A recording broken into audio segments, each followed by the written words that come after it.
Hey everyone, and thanks for jumping back into the cryptoverse. Today, we're going to talk about the fact that the Bitcoin bull market support band has now pushed above 16K. It's close to around 16.7K.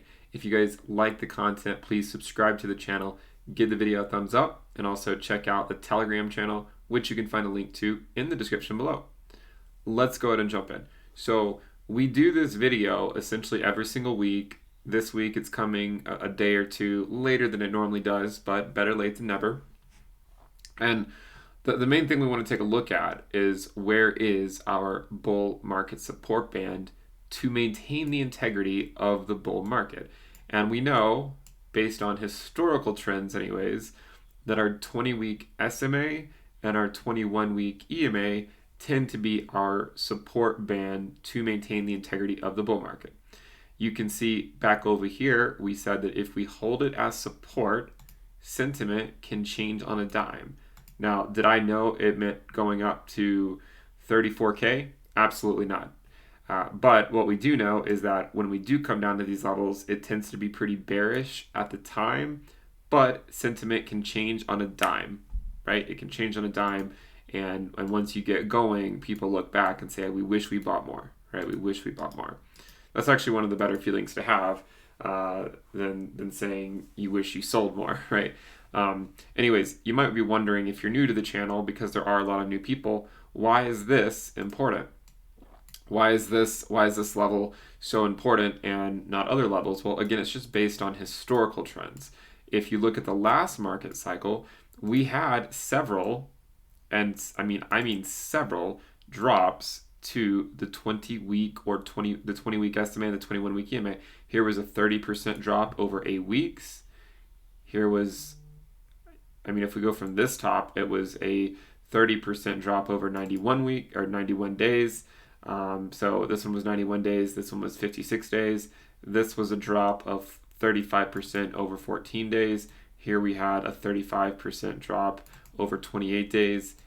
This one was a 40% drop, a 38% drop or so over 35 days. And then we finally had this one, which was a 41% drop over 14 days. Okay? Now, one of the things you notice in this trend is that the time that it takes to drop to the 20-week tends to reduce down as we get further into the cycle. Now, this isn't always the case. The first time it took 3 months. The second time it took 2 months. And then we had this one was 14 days, 28 days, 35 days, and 14 days. But the longer ones were at the beginning of the cycle. But one thing to consider is that we were also not nearly as far extended. So when the further extended we go in the short term, the more likely there is to be an accelerated correction rather than something like a slower bleed over like, say, 8 weeks, just because there's so much more selling pressure that comes in the short term, and the sellers basically just push the price all the way back down quicker. Now, if you notice, when we were talking about this, none of these moves really exceeded 40% or so. The one that did was the final one, when by the time it got to the 20-week SMA, it was already down 50%. This is a pretty drastic move, and it broke it. First time it really broke it on weekly time frames, and we ended up having a wick 70% down. So a pretty substantial move, and this took place over 7 weeks. Now, the reason why this is important is because we recognize that in bull markets, nothing goes up monotonically.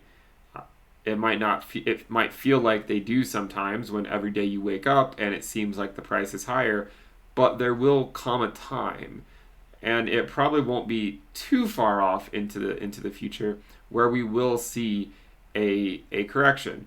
And it's simply trying to figure out when exactly this correction is going to occur is a fool's errand to some degree. We note that, and we've talked about this before, if we look at the time between tests of the 20-week, maybe it can give us some insight. So in the last cycle, the time between touching the 20-week was 91 days. Here it was 70 days. Here, 84 days. Here it was 70 days. 112 days, 63 days, and 126 days.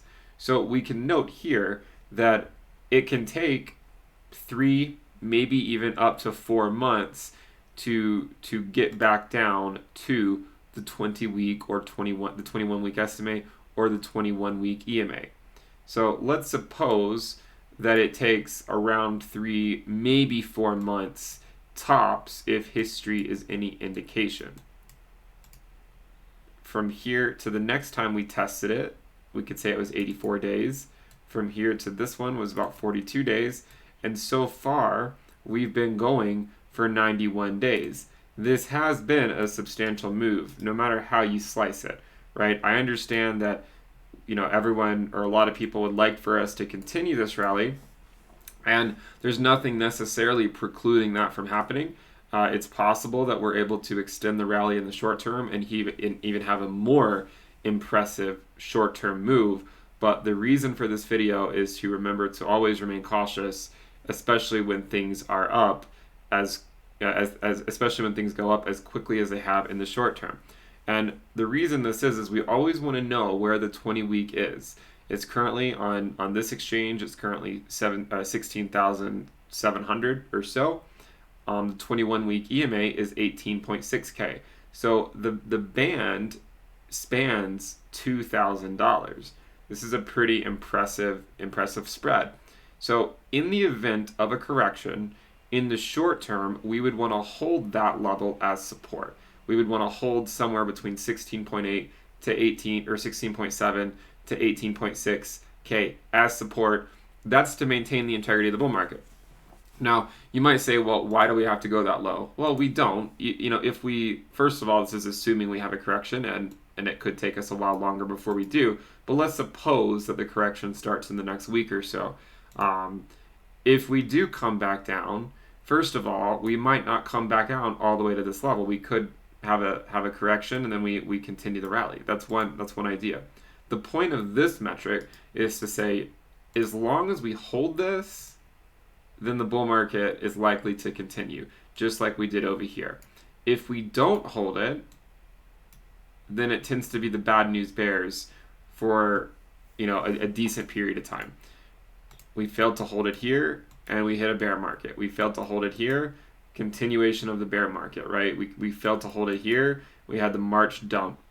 We finally held it as support. We were off to the races. Just blasts it off, okay? So we just want to keep an eye on this level in the event of a dump, okay?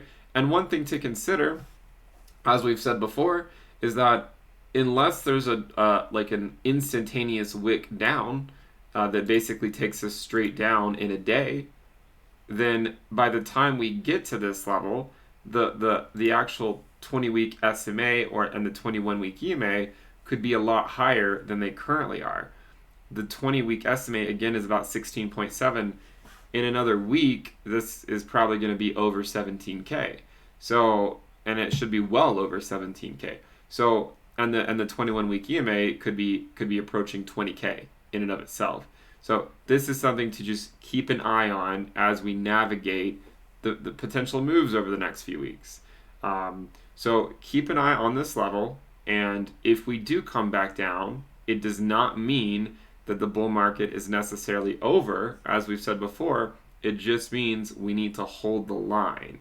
This should be a pretty nice bull market.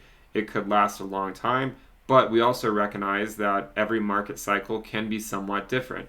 And when you have short-term moves that take us from the 20-week, that take us up 200%, we have to recognize that there is a possibility that we come back down and don't hold it as support, and we essentially kick the can down the road. So the point is to always be ready for everything. If it does come back down, hopefully if you were taking profits up here, then you can reinvest it down here potentially, and then if we break that, then this is prime DCA territory, right? This would be prime DCA territory if we're ever able to go back to those levels. However, we understand that there's a fairly decent chance that we don't go back down to those levels. Okay, there's a fairly decent chance. One of the things we talked about too is how nice it was for us to hold it as support here, right above the gap that everyone or a lot of people were saying we needed to fill at 9,600, and the 20-week SMA came to the rescue and said, nope, just kidding, we're not going to 9,600. Let's get the bull market started. Okay, so hopefully this video is informative to everyone. We always, when the price rallying is certainly a good thing. We like the price to rally. That's how we make money. But we also just want to always recognize that if things move up too quickly, whether you think various theories are true or not, there will be corrections. And those corrections can be scary if you come in and you are overexposed to the market and you're betting the family farm or something like that. Make sure you guys subscribe to the channel, give the video a thumbs up. Let's go for 90,000 subscribers. Thank you guys for getting me to 80,000 subscribers. Remember, there's a premium list. You can find a link to that in the description below if you want access to the risk dashboard, the TradingView indicators, the premium Telegram alerts channel, the chat room, the weekly reports, and the weekly premium videos, as well as a few other things. Make sure you subscribe, give the video a thumbs up. I'll see you next time. Bye.